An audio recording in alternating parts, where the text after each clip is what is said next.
සියලු දෙනා සාදරයෙන් පිළිගන්නවා ඉතින් පහදෝගේ YouTube channel එකේ තවත් අලුත් වීඩියෝ එකක් එක්ක.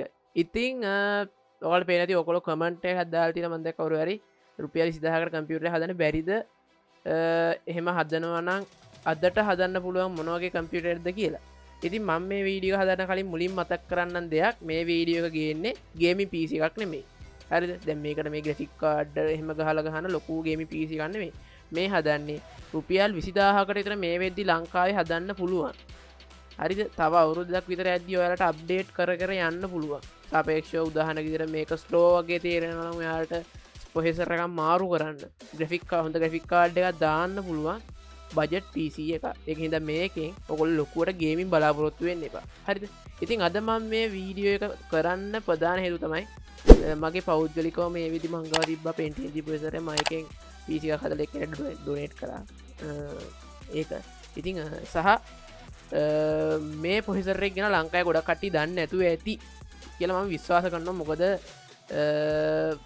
සමහර මේ පොහිතරගෙන් දන්නේ නෑ ගොඩ පිසි බිට් කන හට ඉතිං මඟ කියදන මොකද පොහිතර කියලා මේක නත ඉන්ටල් පෙන්ටියම් ජීප එක ඉතින් ඔකොල් දැනත ඉන්ටල් පෙන්ටියම් ජීප කැන ස්රාතීත ඉදං ආපු සීප එක බොහම් බජට්කට පේනව ඇති මේක දෙදස් රිලිස් වනේ දහතුනේ දෙදස් දහතුනේ රිලිසච පෙන්ටියන් ජීපකත් ඒකාලන්න ඩොලර් සියක් $100ක් වෙන්න $93ක් වගේ ඒක පොඩි ගානක් වෙන්න මේක ඉතින් මේක මේ වෙදි මාකට් එකේ රුපියල් 2000කට 2500කට හොයාගන්න පුළුවන් CPU එකක් තමයි මේ දැන් රුපියල් 2500කට හොයාගන්න පුළුවන් CPU එක තමයි Pentium G645 Pentium G630 කියන්නේ ප්‍රොසෙසර් දෙකම එකම ටයිප් එකකට ප්‍රොසෙසර් මේක ඉතින් $64යි උනේ අරක $93යි උනේ හරි ඉතින් මේක දෙකෙන් දැන් මේක ගේමින් වලට මෙන්න හදන්නේ මේක සාමාන්‍ය බජට් වැඩ වලට ඉතින් මේ කෝස් දෙකයි ටෙස්ට් දෙකයි එනවා ඉතින් මේක වොට් 65යි බොහොම අඩු කරන්ට් එක කියන්නේ RAM එක ගහන බල 32 GB වෙනකන් DDR3 RAM 1660 ස්පීඩ් එක තියෙන ඒවා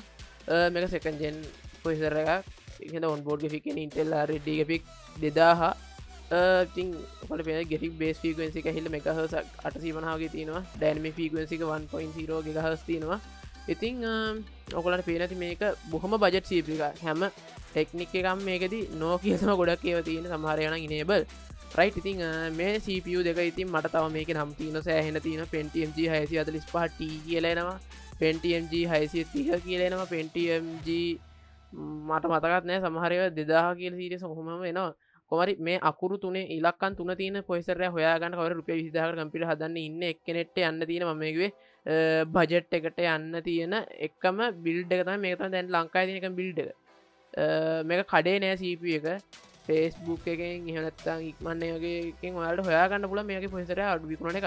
එහෙම නැත්නම් මේක නිකන් හොයාගන්න පුළුවන් ලොකු කම්පියුටර් යූස් කරලා ඉන්ටර්නෙට් කෙනෙක් ගන්න මේකේ ප්‍රොසෙසර් එකක් නැති වෙන එක නැහැ හොයාගන්න. මං ගාව තන් තිබිලා මං දීලා දැම්මා. මේ ප්‍රොසෙසර් එක තමයි ඔයාලට තියෙන බජට් එක ප්‍රොසෙසර් එක ලංකාවෙන් දැන් Core 2 PC එකක් හදනකොට හැරෙන්න යන තීලක සොලියුෂන් එක තමයි මේක. මේ CPU එක. ඉතින් මේක 2500ක් විතරන උපරිම ඕන ලංකාවෙන්. උපරිම හොඳේ. ඉතින් මේක දාන මදර්බෝඩ් එක තමයි H61 එක. දැන් අමුතුවෙන් H61 එක ගැන කියන්න දෙයක් නැහැ නේ. සෙකන්ඩ් ජෙන් තර්ඩ් ජෙන් ප්‍රොසෙසර් දාන්න පුළුවන් හොඳ බෝඩ් එකක්. දැන් කවුරු අප්ඩේට් කරන්න PC එක හදනවා නම් එයාට ඉතින් B75 එකක් වුණත් මේ බෝඩ් එකට දාලා පාවිච්චි කරන්න පුළුවන්. කිසි වයින් නැහැ. ඉතින් හොඳ ග්‍රැෆික් කාඩ් එකක් ගහන්න පුළුවන්. අර Core 2 බෝඩ් එකේ DDR2 මේ DDR3 බෝඩ් එක. ඉතින් අනික ඔයගොල්ලන්ට පේනවා ඇති. ටික හොඳයි මේ බෝඩ් එක. ඉතින් උගක් කල් තියාගන්න පුළුවන් UEFI ඒ වගේ තමයි legacy BIOS support කරනවා Windows 10 දාන්න පුළුවන් ඉතින් ඔය දේවල් එක්ක Core 2 එකකට වැඩිය සැලකිය යුතු හොඳ quality එකක් ඔයගොල්ලන්ට මේ H61 board මේ build එකෙන් බලාපොරොත්තු වෙන්න පුළුවන් හරිද ඉතින් මේක තමයි board එක ඉතින් මේ board එක රුපියල් 5500ක විතර වගේ ලෝකවල දන්නවනේ මේක රුපියල් 5500ක විතර නෝ H61 නෑ දැන් ලංකාවේ ඉතින් රුපියල් 8000ක් යනවා මේ වෙද්දී අපි දැන් තෝරගත්ත බඩු වලට ඉතින් RAM එකකුත් එපා මේකට ඉතින් Windows 10 2018 version එක 2019 version එක හැරෙන්න අනිත් ඒවා නම් මේ PC එකට දාන්න යන්න එපා Windows 11 එහෙම දාලා try කරන්න එපා පට්ට slow වේ machine එක නමුත් ඔයාලට සාමාන්‍ය ස්කෝල් ඔන්ලයින් ක්ලාස් තියෙන වැඩ ඒ වගේ දෙයක් කරන එක්කෙනෙක්ට මේ 4GB RAM එකක් ගහලා Windows 10 2018 එහෙම නැත්නම් Windows 8 Windows 7 එහෙම දාලා දුවන්න පුළුවන් ලැග් ගන්න තු මේ PC එකේ සාපේක්ෂව ගේම් ලොකු ගේම් නෙමෙයි පොඩි ගේම් අධ්‍යයක් ගහගන්න පුළුවන් ඉතින් මේකට RAM වල පස්සේ 4GB RAM එක රුපියල් 3500ක විතර නෑනේ එතකොට රුපියල් 11500ක් විතර යනවා අපි මේ තෝරගත්ත දේවල් වලට ඉතින් දැන් ඉස්සර වගේ පොහෙසර එකක් ගන්නකොට කූලරයක් හම්බෙන්න ඒක ගන්නත් වනි සල්ලි දීලා මොද කූලර නිකන් දෙන්න ඇද ඉතින් කූලරයකුත් වෙන රුපියල් 750ක් විතර ඉතින් කූලරෙකු රුපියල් 750ක් විතර වෙන එකම කූලරෙකුත් ඇඩ් කරගන්න අපේ බිල්ඩ් එකට රුපියල් 750යි කියලා සාපේක්ෂව මේ CPU එක රත් වෙන්නෙත් නැති හින්දා මේ ස්ටොක් කූලර් එක හොඳට මැතියි මෙතනින් එහාට ලයිට් පත් වෙන කූලර් අනම්මනම් ගහන්න ඕනේ මේ කූලර් එක හොඳට ඕමැති මේ CPU එකත් මේක වැඩි රත් වෙන්නෙත් නැහැ ටෙම්ප් එක ඕන්න මම පෙන්නම් නම් ඔයාලට මේ පොයිසර් එකේ ටෙම්ප් එක යන්නෙත් නැහැ මහලුකු ගාන පට්ටම අඩු පොයිසර් මේ ටෙම්ප් එක යන්නේ සෙල්සියස් එක 69යි 69 කියන්නේ ජාත්‍යන්තර ඉලක්කම කියලා මොටම මතක ඇති ටෙම්ප් එක එහෙම යන්නෙත් නැහැ පට්ටම අඩු පොයිසර් එක ටෙම්ප් එක 69 යන්නේ පට්ටම අඩු ඉතින් මේකේ බොහොම පොඩි පොයිසර් එකක් එච්චර ලොකු කරන්ට් එක යන්නෙත් නැහැ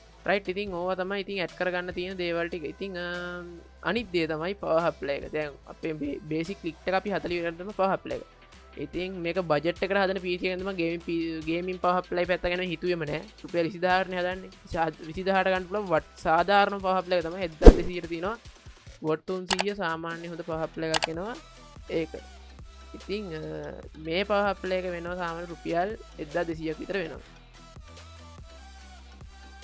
ඉතින් එතකොට රුපියල් 13450ක් ගිහින් තියෙනවා මේ වෙද්දී අපි තෝරගත්ත බිල්ඩ් එකට ඉතින් අනිත් දේ තමයි ස්ටෝරේජ් ඩිවයිස් එක ඉතින් ඔයාලට දැන් මේකෙදී රුපියල් 2500 හાર્ඩ් එකක් එහෙම දැම්මොත් එහෙම තවත් ගන්න අඩු වෙනවා රුපියල් 2500 හાર્ඩ් ඩ්‍රයිව් එකක් දාලා ගත්තොත් එහෙම රුපියල් 18000කට කිට්ටු වෙන මේ කම්පියුටර් එක හදන්නේ රුපියල් 14000 විතර නමුත් දැන් ඔයාලා මේ PC එක මේ විදිහට තියන්න තු තව කාලයක් ගිහලා අප්ඩේට් කරනවානේ එතකොට ඒ 2500 ගත්ත හાર્ඩ් කෑල්ල අපරාධයි එතකොට ඒක ඔයාලා අයින් කරනවා ඉතින් ඔයාලා 120GB SSD එකක් දැම්මොත් එහෙම දැන් මේක ගොඩක් ඔයාලා දන්නවා ඇති low end PC එකක් මේකට SSD එකක් දැම්මොත් එහෙම මේක Windows එක උනත් ටක් ගාලා load වෙනවා. ඒකට ඔයාලට වැඩක් කරගන්න නම් ලේසි Zoom එකෙන් class එකකට යන එක්කෙනෙක්ට ගෙදර home office වැඩකට ගන්න එක්කෙනෙක්ට මේ වගේ SSD එකක් දාලා මේ වගේ PC එකක් හදන එක හොඳටම ප්‍රමාණවත් සාපේක්ෂව සාමාන්‍ය වැඩවලට. ඉතින් මේ දේවල් ටික දැම්මට පස්සේ මේ SSD රුපියල් 4800ක විතර මේ වෙද්දී 120GB SSD එක. ඉතින් අපි ඒකත් ඇඩ් කරගමු රුපියල් 4800යි කියලා අපේ build එකට. right 18250ක් ගිහින් තියෙනවා දැන් SSD එකකුත් දැම්මට පස්සේ හරිද එතකොට SATA කේබල් අනම්මනනුත් දැන් මේකේ තියෙනවනේ දැන් තමයි කේසින් එක තෝරගන්න මොහොත ඉතින් කේසින් එක විදිහට මම තෝරගන්නේ මෙන්න මේ කේසින් එක මේ කේසින් එක රුපියල් 2000යි ලංකාවේ මේ කේසින් රුපියල් 2000ට ගන්න පුළුවන් ලංකාවේ ඕන කඩේක තියෙන මම දන්න විදිහට නම් මේ කේසින් එක රුපියල් 2000කට වැඩි වෙන්නේ නැහැ රුපියල් 2500 මහත් ස්ටොක් ගෙනල්ලා පිළිත් කරන හින්දා දන්නවා මේ කේසින් එක බොහොම ක්ලාසික් කේසින් එක ලොකු ලොකු වැඩ අනම්මනම් බෑ සාමාන්‍යයෙන් ඩුවල් ෆෑන් තියෙන ග්‍රැෆික් කාඩ් එක මේක ගහන්න පුළුවන් ෆෑන් දෙකේ ග්‍රැෆික් කාඩ් එකක් ගහ ගන්න පුළුවන් ගේම් එකම ගහනවා නම් ඔය ගිගාබයිට් GTA 760 වගේ ෆෑන් දෙකේ කාඩ් එකක් ගහන්න පුළුවන් සෝටක් එකේ ෆෑන් දෙකේ කාඩ් එක මේක ගහන්න පුළුවන් ෆෑන් තුන එකක් ගහනවා නම් ඉතින් පොඩ්ඩක් අර ඇතුලෙන් ඩාල් ඩූල් කරගන්න වෙනවා මේකේ මේ ෆෑන් ගන්න ඕනිත් නෑ 아무තුවෙන් මේකට ෆෑන් එකක් එනවා මේකේ ඉස්සරහින් අපිට එනවා නෝමල් ෆෑන් එක කළු පාට ෆෑන් එක. ඒකද 아무තුවෙන් කූලින් ගැන හිතන් දෙන්න එක ෆෑන් එක හොඳටම ඇති. මොකද මේක මහා රත් වෙන මැෂින් එකක් නෙමෙයිනේ. Pentium G processor එකක් දාලා හදන්නේ මොහොම බජට් PC එකක්. ඒකින්ද මේකට පාට පාට ෆෑන් නම් මම මොකුත් ඕනේ නැහැ. බජට් PC එකකින්ද ඕක හොඳටම ඇති. මේ කේසින් එක වෙනවා රුපියල් 2000ක් විතර මේ වෙද්දී. අපි ඒක ඇඩ් කරනවා රුපියල් 2000යි කියලා. right ඉතින් 20250ක් ගිහින් තියෙන මේ වෙද්දි මේ බිල්ඩ් මම හිතනවා මේක තමයි ලංකාවෙන් රුපියල් 20000ට හදන්න පුළුවන් අප්ඩේටබල් PC එක. මොකද මම මෙතන Core 2 එකයි හැදුනේ ඉතින් Core 2 එකක් අප්ඩේට් කරන්න බෑ තව ඉස්සරහට මොකද දැන් තියෙන තත්ත්වෙත් එක්ක මේක තමයි හදන්න තියෙන එකම PC එක අප්ඩේටබල් PC එක. ඉතින් ඔයාලා මේ වීඩියෝ ගැන මොනවා හරි අදහසක් තියෙනවා නම් ඒවා කමෙන්ට් කරන්න. අපේ channel එකේ ඔයාලා වීඩියෝස් වලට ආදරේ නම් කැමති නම් ඉතින් ඔයාලට පුළුවන් TikTok වීඩියෝස් වල අපේ වීඩියෝ TikTok වල අපේ වීඩියෝස් වල ෆුටේජ් අරගෙන ෂෙයා කරගන්න ඕගොල්ලෝ තියෙන යාළුවොත් එක්ක. ඉතින් මේ වීඩියෝ හොඳ නම් ෂෙයා කරන්න යාළුවන්ට බලන්න. ඉතින් අලුත් දෙයක් ඉගෙන ගන්න. ඉතින් මොකද මේ Pentium G processor ගැන මම හිතනවා කවුරුත් දන්නේ නැතුව සමහර අය නම් මේ වීඩියෝ හොඳ නැත්නම් යාළුවන්ට බලන්න ෂෙයා කරන්න. වීඩියෝ හොඳ නම් ලයික් කරන්න අනිවාර්යයෙන්ම. එහෙනම් channel එක subscribe කරන්න. එහෙනම් ඉතින් හම්බෙමු තවත් අලුත් වීඩියෝ එකකින්. එතකොට ඔයගොල්ලන්ට සුබ දවසක්.